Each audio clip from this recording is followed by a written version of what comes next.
کہ دنیا میں جتنا ظلم ہو رہا ہے، اس سارے ظلم کا تم بتاؤ تمہاری عقل میں کیا آتا ہے؟ کوئی حساب کتاب بھی ہونا چاہیے کہ نہیں ہونا چاہیے؟ بادشاہ ظلم کرتا ہے، رعایا وہ خود کبھی ظلم کرتی ہے، بھائی بھائی کا حق مار لیتا ہے، زمین چھین لیتا ہے، عزت برباد کر دیتا ہے۔ کوئی جگہ ہونی چاہیے جہاں کوئی حساب لے، وہ کہتا ہے ہونی چاہیے، دنیا میں حساب ہوتا ہے۔ یہ کہتا ہے دنیا میں کہاں حساب ہوتا ہے؟ دنیا میں تو گواہیوں اور شواہد کی بنا پر انصاف آتا ہے، شہادت دو، گواہی دو، حتیٰ کہ جج قاضی اپنے ذاتی علم کے مطابق فیصلہ نہیں کر سکتا۔ اسے پتہ ہے محلے میں یہ شخص چور ہے، لیکن عدالت میں جب جج بھی کہے کہ تم چور ہو تو کہے گا صاحب گواہ لائیں، کوئی شہادت بتائیں نا میں کیسے چور ہوں، یہ تو آپ نے الزام لگا دیا اور آپ مجھے بتائیں چور کیسے ہوں، تو شہادتیں اور گواہیاں، اس کے بغیر انصاف نہیں ہوتا۔ اور شہادت جھوٹی بھی ہوتی ہے، پہلا مقدمہ، دوسرا مقدمہ اس کا شہادت جھوٹی بھی ہوتی ہے، اب تم بتاؤ انصاف کہاں ہوگا؟ کوئی جواب نہیں اس کا۔ کہتا ہے میں تمہیں جواب بتاتا ہوں کہ ایک دن ایسا ہونا چاہیے کہ اگلوں پچھلوں سب کا حساب برابر کیا جائے، اور وہ دن قیامت کا ہے۔ ورنہ تم بتاؤ اس مسئلے کو حل کرو، کوئی حل نہیں۔ اور جب قیامت کو مانتے ہو کہ ایک دن آنا چاہیے، ایسا ہونا چاہیے، تو پھر اللہ کو ماننا پڑے گا۔ اگر قیامت کا وجود نہیں ہے تو پھر اللہ بھی نہیں، پھر بے شک نہ مانو، پھر جو مرضی کرتے رہو، تمہیں کون پوچھے۔ اور جب قیامت کو مانو گے تو اس دن جس نے انصاف کرنا ہے نا، اسی ذات کو ہم اللہ کہتے ہیں۔ اب یہ عقل کی دلیل ہے، اس میں کوئی کتاب و سنت، کوئی حوالہ نہیں۔ اس لیے اللہ تعالی جب بندگی کا شوق نصیب فرما دے کہ میں ہر حال میں اس کا بندہ بن کر رہوں، تو اس بندگی سے فکر میں گہرائی پیدا ہوتی ہے، اس بندگی سے نگاہ میں وسعت اور رفعت دونوں پیدا ہوتے ہیں، نگاہ وسیع ہو جاتی ہے۔ آدمی اس ماحول، گلی محلے، شہر اور ملک سے اوپر اٹھ کے سوچتا ہے اور بہت اوپر بلند چلا جاتا ہے۔ وسعت نظری، اور وسعت نظری اللہ کا بہت بڑا انعام۔ ایک گناہگار توبہ کرنے آیا، شیخ شرف الدین یحییٰ منیری رحمۃ اللہ علیہ حیات، بہار میں خانقاہ حضرت رحمۃ اللہ علیہ۔ کسی نے کہا حضرت یہ بہت ہی گناہگار ہے، فرمایا ہوگا، تمہیں کیا چھوڑو؟ اس کا حضرت بہت شراب پیتا، رات بھر دھت۔ ان نے کہا بھائی چھوڑو، دن کو تو نہیں پیتا ہوگا؟ اس کا دن کو بھی پیتا ہے۔ ان کا اچھا چلو، رمضان میں تو نہیں پیتا ہوگا؟ اس کا رمضان میں بھی پیتا ہے۔ تو فرمانے لگے کہ چھوڑنے کی امید ہے؟ اس کا حضرت ممکن ہے کبھی چھوڑ دے، بظاہر تو نہیں لگتا۔ انہوں نے کہا بس اس امید پہ قائم رہو، آخری حد تک وسعت نظری کہ مجرم کو لوٹنے کا موقع دینا چاہیے، اور اس کے لیے راہ ہموار کرنی چاہیے کہ آؤ ادھر کو پلٹو۔ یہ تھوڑا ہی ہے کہ اس پہ دروازے بند کر دیے جائیں، یہ وسعت نظری افسوس یہ ہے کہ کم لوگوں میں آئی۔ کسی نے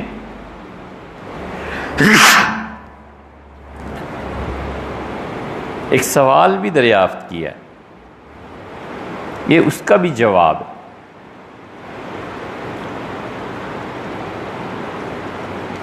کہ ہمارے ہاں ایک چیز یہ بھی پائی جاتی ہے کہ کوئی آدمی اگر کفر پہ چلا گیا ہے نا تو اس کے لیے سارے دروازے بند کر دو، بس کوئی صورت ایسی نہ ہو کہ کہیں وہ مڑ کے اسلام میں آ جائے،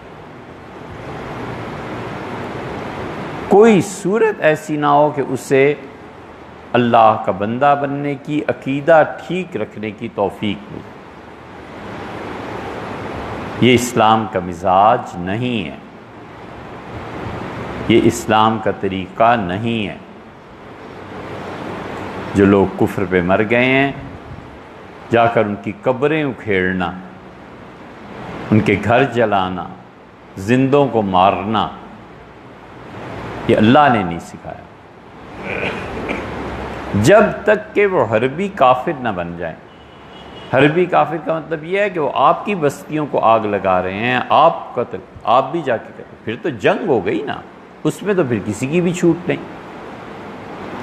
دین کا مزاج دعوت کا ہے، اس لیے ہم بار بار کہتے ہیں کہ قادیانی ہیں، اہل تشیع ہیں، جس کو آپ سمجھتے ہیں کہ اس کا عقیدہ درست نہیں ہے، اس کے ساتھ اپنے آپ کو بچا کے، اپنے ایمان اور عقیدے کو مضبوط کر کے اس سے محبت سے پیش آنا، اس کی دلجوئی کرنا، اس سے ملنا، اور انجام کار دین کی دعوت اسے دینا، یہ اصل کام۔ نفرت کے ساتھ دعوت جمع کیسے ہوگی؟ یہ سمجھ میں نہیں آتا۔ جس چیز سے آدمی کو نفرت ہو جائے نا، اور جس چیز پہ اعتراض پیدا ہو جائے، اس سے نفع اٹھانا، یہ خدا نے قانون ہی نہیں بنایا، پتہ نہیں لوگ کیسے بنانا چاہتے ہیں۔ محلے میں بچہ کوئی چیز لینے جاتا ہے اور محلے میں اس کی دکان کھلی ہوئی ہے، اور ماں کہتی ہے کہ اسے جا کے کہنا کہ یہ جو چاول تم بیچتے ہو نا، یہ ٹھیک نہیں ہے، 2 بار 4 بار۔ جب جانے والا ہر مرتبہ کہے گا کہ یہ چاول ٹھیک نہیں ہے، پکائے تھے جی ٹھیک نہیں ہے، وہ کہے گا بھیا یہ لو پیسے، کہیں اور سے جا کے خریدو، میرے پاس مت آؤ، دماغ کھانے آ جاتے۔ جہاں اعتراض ہوتا ہے وہاں نفع کا دروازہ بند ہو جاتا ہے۔ حضور اقدس صلی اللہ علیہ وسلم کی صحبت میں جو لوگ اس لیے آئے تھے کہ جا کر حق کو تلاش کریں، سچائی کہاں ہے، جو وہ کہتے ہیں ان کی بات تو سنیں نا کہ کیا معاملہ ہے۔ نتیجہ یہ کہ پھر وہ واپس نہیں گئے، وہ پلٹے نہیں۔ حضور صلی اللہ علیہ وسلم کے اخلاق اور کردار اور وحی اس نے ایسا جکڑا کہ پھر اللہ نے ان سے کہا کہ رضی اللہ عنہم، میں تم سے خوش ہوں، راضی ہوں۔ اور جو گئی اس نیت سے تھے کہ اعتراض کرنا ہے، تو انہوں نے تو پہلے دن ہی اپنا برتن الٹا کر دیا تھا، پورا سمندر بادل بن کے برس جائے، اس میں ایک قطرہ نہیں پڑنا، اس نے تو پیالے ہی الٹا کیا ہوا ہے نا۔ اس لیے سب سے بڑا کام اللہ کے دین کی دعوت محبت کے ساتھ۔ تم کافر ہو، تم واجب القتل ہو، تمہیں میں مار دوں، کدھر ہے تمہارے باپ کی قبر نہ اکھیڑ دوں، یہ اس طریقے سے اس آدمی کو کفر کی وادی میں مزید دھکیلنا ہے اور بتانا ہے کہ میں مسلمان ہوں اور میرے یہ اخلاق۔ یہ کون سا طریقہ ہے؟ یہ کیا چیز؟ اس لیے جو لوگ اللہ سے کٹے ہوئے ہیں ان کو محبت کے ساتھ خدا سے جوڑنا اللہ بڑا خوش ہوتا ہے۔ اللہ اتنا خوش ہوتا ہے، اتنا خوش ہوتا ہے کہ کوئی مثال اس کی نہیں ہے، کوئی مثال اس کی نہیں ہے۔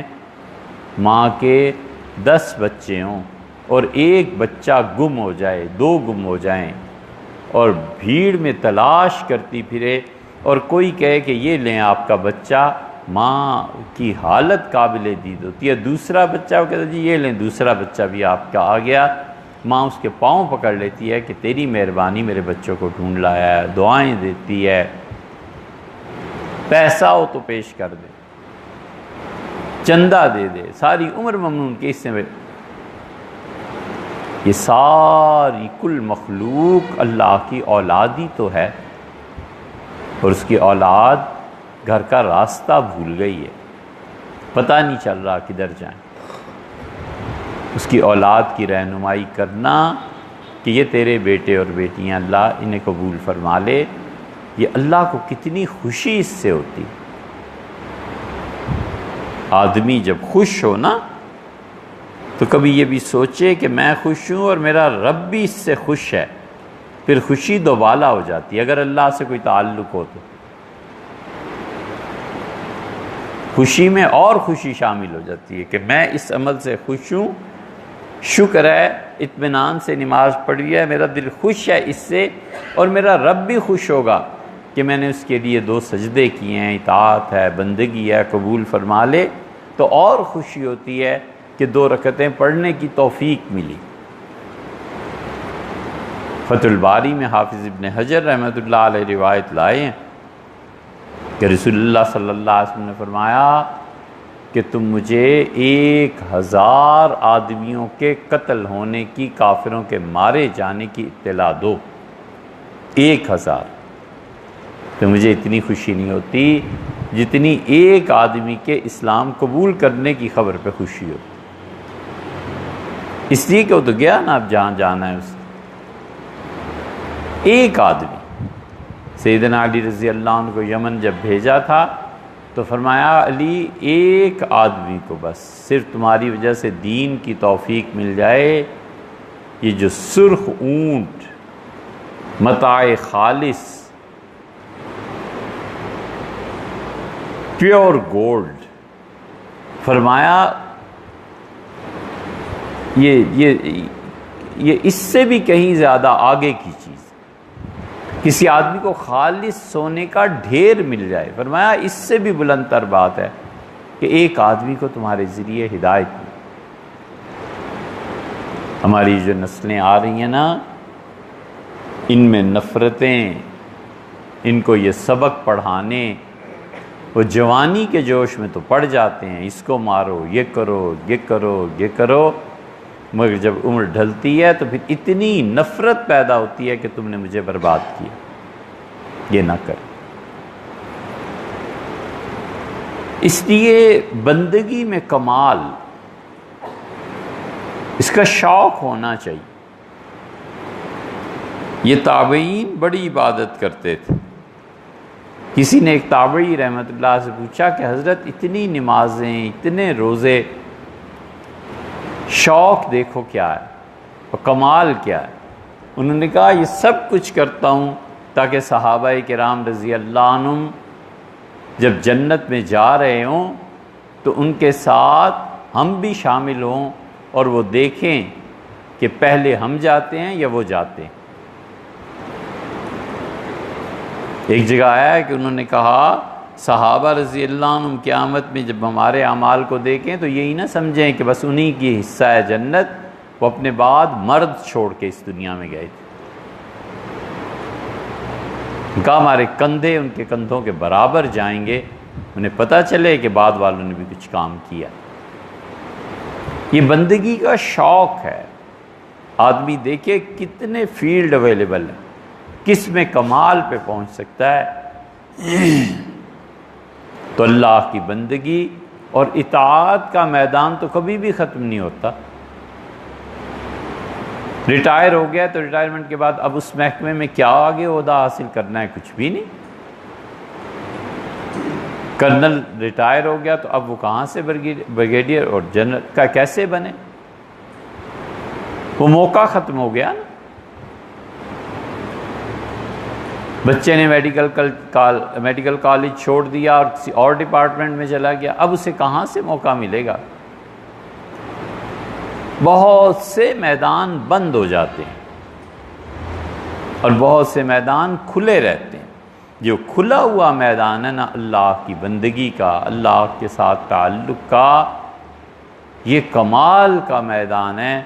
موت کے لمحے تک اس میں ترقی ہوتی رہتی ہے اور تنزل بھی ہوتا رہتا ہے، بڑھتے بھی جاتے ہیں اور پیچھے بھی ہٹتے جاتے ہیں۔ اللہ اس پیچھے ہٹنے سے حفاظت فرمائے۔ کفر تک پہنچ جاتا ہے، اس لیے اللہ کی عبادت، بندگی، یہ رمضان کا مہینہ جو گزارا ہے، یہ ایک ایک لمحہ اس کا خالص خدا کی بندگی ہے، اور خالصتاً اپنے آپ کو اللہ کے ساتھ محو کر دینا ہے، اور اللہ کی بندگی اور ایسی بندگی جس کے متعلق وہ خود کہتا ہے کہ اگر میرے پاس آؤ گے تو میں تمہیں اس کی جزا میں کتنا ثواب دوں گا، جنت دوں گا، یہ نہیں ہے میں تمہیں خود ملوں گا۔ اللہ سے ملنے کا شوق بہت بڑی متاع ہے۔ اللہ تعالیٰ اسی لیے بار بار کہتا ہے وَلِقَائِهِ، اور انہیں مجھ سے ملنے کا شوق نہیں ہے۔ اور اللہ تعالیٰ بار بار کہتا ہے کہ انہیں کوئی خبر ہی نہیں ہے کہ آ کے مجھ سے ملنا ہے۔ ایسے لوگوں کو سزا ملے گی، اور جس کو اللہ سے ملنے کا شوق ہوگا، وہ شوق موہوم ہے یا وجود ہے، اس کا فیصلہ خود کرو۔ وجود اور موہوم میں فرق ہے نا۔ آدمی ہر عمر میں وہم کا شکار ہو جاتا ہے، بچوں ہی کو نہیں، بچہ ہوتا ہے آدمی تو کیا کیا چیزیں نظر آتی ہیں، عمر بڑھتی ہے تو پھر پتہ چلتا ہے کہ کوئی چیز نہیں تھی، ایسے ہی قوت وہم غالب ہوتی ہے تو جن پریاں بھوت نظر آتے ہیں، چڑیلیں نظر آتی ہیں۔ جب تھوڑا سا اور بڑا ہوتا ہے تو کہتا ہے ایسے ہی یار میرے دماغ کا ہی خلل تھا۔ بڑھاپے میں وہم ہو جاتا ہے، نظر کچھ آتا ہے، اینک لگی ہوئی ہوتی ہے تو دیکھتا کچھ ہے اور سنتا کچھ ہے، وہم ہی ہوتا ہے نا۔ عید کا چاند دیکھو تو وہم پڑ جاتا ہے۔ عمر بن عبدالعزیز رحمۃ اللہ علیہ عید کا چاند دیکھنے کے لیے تشریف لائے۔ غالباً حضرت انس رضی اللہ عنہ تھے، تو وہ صحابی تھے، حضور صلی اللہ علیہ وسلم کے خادم تھے۔ انہوں نے فرمایا وہ چاند دیکھو، وہ ہے۔ اب کون بولے کہ حضرت چاند نہیں ہے؟ تو عمر بن عبدالعزیز رحمۃ اللہ علیہ بڑھے، اور گورنر تھے اس وقت، وہ خلیفہ شاید نہیں تھے، گورنر تھے مدینہ منورہ کے، اور انہوں نے اپنے دونوں ہاتھ حضرت کے چہرے پہ رکھ کے آنکھوں پہ پھیرے اور پیشانی کو چوما اور کہا حضرت مجھے بتائیں کہاں ہے چاند؟ کوئی چاند نہیں تھا۔ کسی نے پوچھا کہ یہ کیا ہو گیا تھا؟ انہوں نے کہا میں نے غور کیا کہ ان کی بھویں لمبی ہو گئی ہیں اور ایک بال نیچے کو لٹک گیا تھا، تو اپنی عمر کی وجہ سے اسے چاند سمجھ رہے تھے۔ تو کہہ تو نہیں سکتے تھے کہ حضرت یہ ادب تھا، احترام تھا۔ کہاں گیا چاند؟ کچھ بھی نہیں ہوتا ہے۔ اللہ سے ملنے کا شوق موہوم ہے یا موجود ہے، خود فیصلہ کر لیں۔ اگر یہ صرف وہم ہے اور وہم چھایا ہوا ہے کہ مجھے بڑا شوق ہے اللہ سے ملنے، میں دعا کرتا ہوں کہ اللہ سے خیر کے ساتھ ملاقات۔ اے بھیا یہ شوق جو ہے یہ موہوم ہے یا موجود ہے؟ موہوم شوق تو ایسے ہے جیسے اپنے دوست سے ملنے کا شوق ہے اور کہتا ہے اس کے گھر جا رہا ہوں، یہ اس کی گلی ہے، یہ اس کا دروازہ ہے، اب اس سے میں ملوں گا، اور کوئی کہے کہ یہ دونوں ہاتھ موبائل میں رنگے ہوئے ہیں، یہ دونوں ہاتھوں پہ مٹی جمی ہوئی ہے، اور یہ دونوں ہاتھ جو یار سے ملانے ہیں، دوست سے، اس پہ کیچڑ لگا ہوا ہے، ہاتھ تو دھو لو۔ تو یہ شوق موہوم ہی ہوا نا۔ اگر اس شوق میں صداقت ہوتی، کسی کے کچھ کہنے کی ضرورت ہی نہیں تھی، ہاتھ دھو کے، اچھے کپڑے پہن کے، خوشبو لگا کے، بند سنور کے اپنے یار اور محبوب سے ملنے جاتا، کسی کو کہنے کی ضرورت ہی نہیں تھی۔ یہ سب چیزیں اسے محبت خود ہی سکھا دیتی۔ اس لیے سوال اٹھتا ہے بندگی پہ کہ بندگی کتنی ہے۔ اللہ سے ملنے کا شوق ہے نا، تم بندہ بننا چاہتے ہو نا، کتنے بنے سنورے ہو، کتنا اپنے نفس کو پاک کیا ہے، ہاتھ دھوئے ہیں کہ نہیں دھوئے، غسل کیا ہے یا نہیں کیا، خوشبو لگائی ہے کہ نہیں لگائی، جس مجلس میں جا رہے ہو اس کے مطابق اپنے آپ کو بنایا یا نہیں۔ اگر یہ فکر بھی ہے نا، صرف فکر بھی ہے نا بنانے کی، تو بھی اللہ خیر کرے، ٹھیک۔ اور فکر کے بعد ہمیشہ آدمی خیال سے چلتا ہے، اور خیال سے پھر عزم پہ آتا ہے، اور عزم سے عمل پہ آتا ہے۔ خیال آتا ہے گناہ کا یا نیکی کا، اور اس کے بعد پکا ارادہ کرتا ہے، اور پکے ارادے کے بعد عمل پہ چلا جاتا ہے، بس یہی تو ہے۔ تو جس کو فکر بھی ہے نا، وہ پھر بھی ٹھیک۔ جب یہ فکر ہوتی ہے تو پھر اس کے لیے تیاری بھی کرتا ہے۔ اور بندگی اگر موہوم ہے ہی نہیں، خدا کا کبھی دھیان ہی نہیں کیا، حتیٰ کہ شوق بھی پیدا نہ ہو، تو پھر کیا بندگی ہے یار؟ کچھ بھی نہیں۔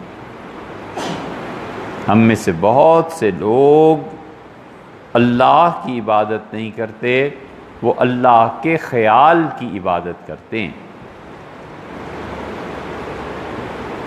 بہت سے لوگ اللہ کو سجدہ نہیں کرتے، وہ اپنے خیال کو سجدہ کرتے ہیں۔ بہت سے لوگ اللہ کی بندگی کے میدان میں نہیں آتے، وہ محض جو خیال ہے نا ان کا اللہ کے متعلق، اس خیال کے پیچھے چل رہے ہو۔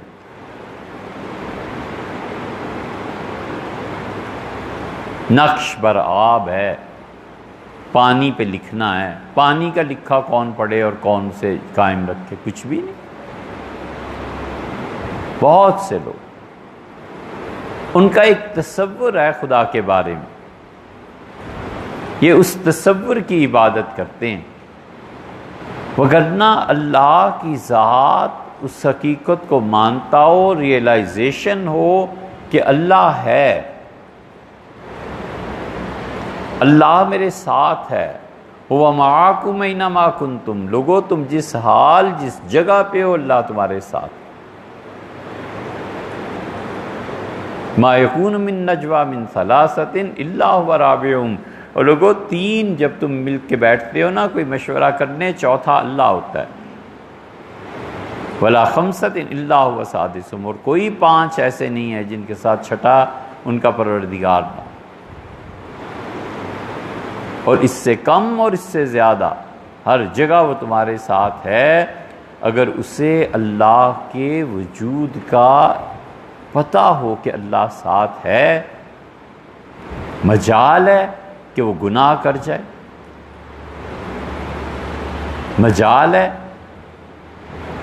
کہ وہ کسی کا حق مار جائے، پتہ ہے کہ اللہ دیکھ رہا، اللہ اس وقت میرے ساتھ، یہ حقیقت ہے نا، وگرنہ تو پھر خیال ہی خیال ہے۔ پوری نماز پڑھ لی، ختم ہو، اللہ کا خیال ہی نہ آیا۔ اللہ تعالیٰ کے سامنے جھکنے کا جذبہ، وہ رکوع اور وہ سجدہ، اور جو صرف خیال کا رکوع اور سجدہ ہے، دونوں میں بڑا فرق ہے۔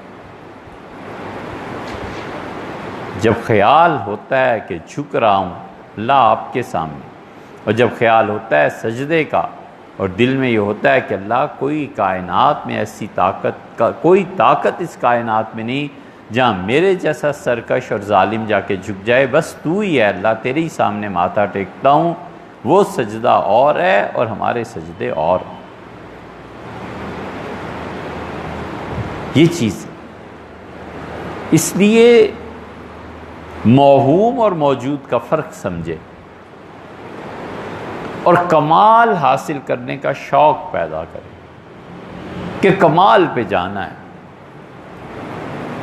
شوق تو رہتا ہی ہے، یہ کمال ہی کا تو شوق ہے کہ دیکھو بچوں یہ میرا کمرہ ہے، بس اب مجھے اس میں رہنے دو، باپ دادا ماں نانی اپنا کمرہ، ایک کمرہ بوڑھے آدمی کو مل جاتا ہے کہ چلو بھئی اس پہ رہو تم، سب خدمت، اس وقت نہیں آنا، اس وقت دروازہ نہیں کھٹکھٹانا۔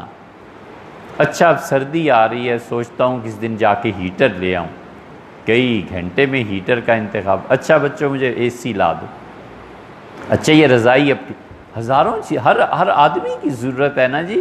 تو یہ کیا ہے؟ یہ شوق ہے اپنے آرام کو کمال تک پہنچانے کا، کہ میں نے آرام کرنا ہے اور کمال تک پہنچانا ہے، اسے کوئی چیز نیند خراب نہ کرے، سکون نہ خراب۔ بالکل جائز، بالکل صحیح ہے۔ ایک مثال اس بات کی ہے کہ آدمی کمال کا شوق اپنے اندر مرتے دم تک رکھتا ہے، کیوں نہ خدا کی بندگی کا کمال حاصل کرے کہ مجھے اللہ تیری بندگی میں کمال پر پہنچنا ہے۔ اور کمال اس کا یہ ہے بندگی کا، وہ چھوٹی سی ایک چیز ہے اور وہ اتباع سنت ہے، بس حضور صلی اللہ علیہ وسلم کی سنت پر عمل کرنا۔ حضرت مجدد الفسانی رحمۃ اللہ عنہ لکھا ہے، دیکھو یہ بڑے لوگ ہیں نا، کہاں نظر پہنچی، فرمایا عید الفطر کے دن صبح کوئی میٹھی چیز کھا کر عیدگاہ کی طرف جانا۔ حضور صلی اللہ علیہ وسلم کھجوریں کھا لیتے تھے نا، کوئی نہ کوئی، 1 3 5 7 کوئی بھی، پھر اس کے بعد عید پڑھانے کے لیے تشریف لے جاتے تھے۔ حضرت مجدد رحمۃ اللہ عنہ لکھا ہے کہ ہم سمجھتے ہیں کہ یہ افطار اور عید الفطر میں صبح کو اٹھ کے کھجوریں کھانا 1000 نفل پڑھنے سے بہتر ہے کہ یہ سنت، یہ طریقہ۔ کہتے ہیں نفل نماز میں اتنا ثواب نہیں ہے جتنا میٹھی چیز کھانے میں ثواب ہے عید کے دن، کیونکہ رسول اللہ صلی اللہ علیہ وسلم نے یہ کیا۔ بس یہ معیار ہے کہ سنت کا اتباع جو ہے نا، یہ بندگی کا کمال ہے۔ آدمی چاہے اسے تھوڑا سمجھے، کم سمجھے، لیکن حقیقت یہ ہے کہ جو کچھ ہے بس وہی ہے، بس وہی ہے۔ حضور اقدس صلی اللہ علیہ وسلم گوشت بہت شوق سے کھاتے تھے۔ ایک آدمی گوشت کھاتا ہے، اس کی صحت اچھی ہوتی ہے، ایک آدمی کہتا ہے، وہاں بھی یہ آیا ہے، حدیث میں بھی آیا ہے، حضور صلی اللہ علیہ وسلم، کمال ہے، یہ بندگی ہے۔ حضرت رسالت مآب صلی اللہ علیہ وسلم نے فرمایا عطاب رضی اللہ عنہ سے کہ اپنے گھر میں دیکھو انگور کی بیل ضرور لگانا، اور موٹے انگور جب یہ پک جائے نا، منقع بن جائے، تو اسے بھی زکوٰۃ میں دینا، اسے زکوٰۃ میں دینا۔ ایک آدمی محنت کرتا ہے، انگور کی بیل اپنے گھر میں لگا لیتا ہے، اتنی تھوڑی سی تو جگہ اس کو چاہیے، انگور پڑتے ہیں کبھی جا کے، منقع بنتا ہے، 1 پاؤ منقع وہ جمع کر لیتا ہے۔ مارکیٹ میں کیا ریٹ ہے منقع کا؟ پتہ چلا جی 100 روپے۔ تو 100 روپے کا منقع اس نے کسی غریب کو لے جا کر دے دیا، اتنی محنت کے بعد اس سے زکوٰۃ ادا کر دی ہے۔ یہ ہے بندگی کا کمال، حضور صلی اللہ علیہ وسلم کا طریقہ ہے نا، انہوں نے فرمایا ہے نا، اس سے بڑا کمال نہیں ہوتا۔ جتنا بھی شوق ہے، دوپہر کو سو جاتے تھے، آرام کرے، بالکل سوئے، اس نیت سے کہ رسول اللہ صلی اللہ علیہ وسلم سوتے۔ کتابیں بھری پڑی ہیں کہ حضور صلی اللہ علیہ وسلم کیا کیا، اور اس کا کمال یہ ہے کہ ریاکاری نہیں ہوتی، دکھاوا نہیں ہوتا۔ اب دوپہر کو سونے جا رہا ہے تو کیا دکھائے گا کہ میں اتباع سنت کر رہا ہوں، بندگی ہے کیا ہے؟ ہر کوئی یہی سمجھے گا نا کہ سونے جا رہا ہے، وہ سونے جا رہا ہے۔ یہ تو اللہ جانتا ہے کہ وہ کیوں سونے جا رہا ہے۔ سنت کے اتباع میں اللہ کی خوشی ہے، بندگی کا کمال ہے، اور مخلوق سے بے نیازی ہے، نہ لینا نہ دینا۔ لوگوں نے کیا کر لینا ہے، برا کہہ کے کیا حاصل ہوا اور اچھا کہہ کے کیا وصول ہوا۔ اس لیے بندگی موہوم نہیں ہونی چاہیے کہ وہم پڑ جائے کہ میں بھی کوئی عبادت گزار ہوں، میں بھی کوئی۔ زندگی کو سنت کے معیار پہ پرکھے۔ اسی طرح صبر کرنا، مصائب، تکالیف، پریشانیاں۔